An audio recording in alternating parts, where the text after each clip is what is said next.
اب زندگی کا پانچواں دور آتا ہے کہ یہ انسان مال جمع کرنا شروع کر دیتا ہے. پہلے تو اپنی فکر تھی، اب اپنے بچوں کی فکر شروع ہو جاتی ہے کہ ان کے لیے بینک بیلنس جمع کرنا شروع کرو. اب انسان ان کے لیے دولت جمع کرتا ہے. کتنی دولت جمع کرتا ہے؟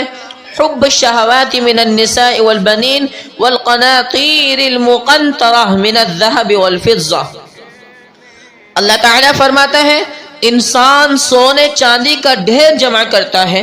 سب سے قیمتی مال سونا ہے اور اس کے بعد چاندی ہے. اگر سونا معمولی انسان کے پاس ہو تو بہت قیمتی ہے، لیکن اگر سونے کا ڈھیر ہو، چاندی کا بھی ڈھیر ہو تو یہ بہت بڑی دولت ہے.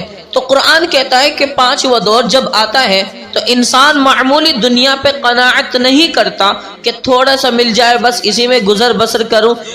اب وہ ڈھیر سارا سونا چاندی جمع کرتا ہے. مکان ایک ہے تو دوسرے کی فکر شروع ہو جاتی ہے. آلریڈی گاڑی ایک موجود ہے پھر بھی دوسری گاڑی حاصل کرنے کی محنت کرتا ہے. دولت لاکھ روپے ہے تو بڑھ جانے کے لیے کہ یہ 10 لاکھ کیسے ہو جائے، یہ 10 لاکھ ہے تو 20 کیسے ہو جائے، 20 ہے تو کروڑ کیسے ہو جائے. تو اب اس انسان کی ساری فکر کس کے لیے ہے؟ سونا چاندی، مال و دولت کو جمع کرنے کے لیے.